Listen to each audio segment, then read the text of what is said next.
Handa na raw maging state witness si dating Congressman Zaldico para palakasin ang impeachment case na inihain sa Kamara laban kay Pangulong Ferdinand Marcos Jr. Si MJ Mondihar sa report. Inisa-isa ng grupo ng mga dating kongresista, abogado, mga retiradong general at iba pang personalidad ang mga paglabag na umunoy ginawa ni Pangulong Bongbong Marcos sa saligang batas. Kabilang dito ang questionableng pag-release ng unprogrammed appropriations sa national budget. Itong unprogrammed allocation can only happen kung merong extra fund. Pero kung titingnan nyo, yung mga saro na nirelease ng ating Pangulo, February 27, 2024, 807 million. February 27, 2024, 394 million. February 27, 2024, 462 million. Pebrero pa lang. Wala pang ang revenues. Ito na po, ang unprogrammed allocation hindi na ho makakailan ng presidente kasi siya mismo ang kasama para sabihin may extra revenue at i-release niya ang pondo para dito. Alam nyo, yung unprogrammed appropriations cast a big shadow on the budget since 2023, kasama yung 2024 and 2025. Dahil ito ay walang clear financing sources, sa palagay namin, unconstitutional ito. Kinikasyon din ng grupo ang alegasyon ng drug use ng Pangulo.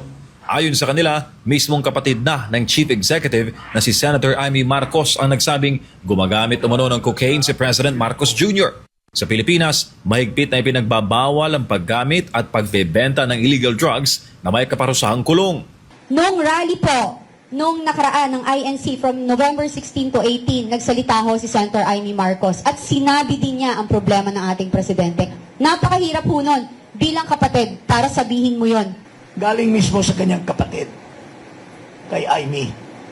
These are personal knowledge of the use of cocaine. At ito ay labag, a betrayal of public trust because he executed an oath of office. Kasama rin sa grounds for impeachment ang tinawag ng grupo na extraordinary rendition kay dating Pangulong Rodrigo Duterte sa ICC. Ayon sa kanila, pinagkaitan ng due process ang dating presidente nang ipadala sa dayuhang hukuman. The respondent Ferdinand R. Marcos Jr. culpably violated Section 2, Section 1, and Section 6, Article 3, the Bill of Rights, respectively, of the Constitution, in causing the arrest, detention, and rendition of former President Rodrigo Roa Duterte to the International Criminal Court in The Hague, Netherlands. These are fundamental rights guaranteed to every citizen of the Philippines, regardless of positions. Sa kaparehong press conference ay sinabi naman ni former Congressman Mike Defensor na handa raw na maging state witness si ex-Congressman Zaldico. Gusto raw ni Co na patibayin ang kanilang impeachment case at ilahad ang mga detalye ng umunoy pangungurakot sa national budget. Nung malaman ni Zaldico na mag-file ng impeachment complaint at lalo't malaman niya na pinlock, he is willing to testify to enhance the impeachment complaint we have filed. Si Zaldico ay naging chair ng makapangyarihang House Committee on Appropriations noong si late Representative Martin Romualdez pa ang Speaker of the House. Ang sabi niya, noon nga sa Senate, gusto na niya sa Blue Ribbon Committee, hindi siya pinayagan. Inaasahan niya at inaasahan namin na dito sa impeachment complaint ay papayagan siya mag-testify. Kasama siya sa isang conspiracy. The conspiracy to commit crimes of plunder. So, kapapaniwala ang sinasabi ni Zaldico.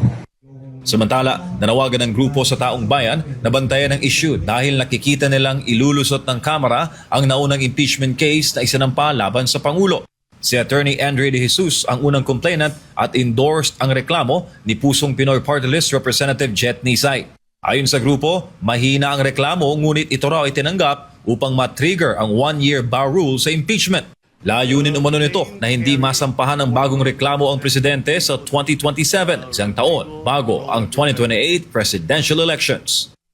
Ang gagawin nila sa Monday is bibilisan nila kasi nasa office na ng speaker yung first nasa unahan na, no? But I'm saying this para ma-preempt. nasa office na nung speaker. See? So, nauna na sila. Anong gagawin nila? Ikakalendar na nila doon sa order of business. So, nauna na sa calendar. Yung sa amin, yahabol pa lamang. Pag yun na-refer sa Committee on Justice, there you are, it is initiated.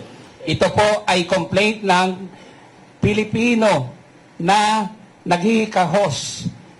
Pilipino na dinaya at pinagkait ng magandang kinabukasan. Pilipino na ninakawan ng pera. Umasa naman ng grupo na susuportahan ng masang Pilipino ang panawagang accountability sa administrasyon.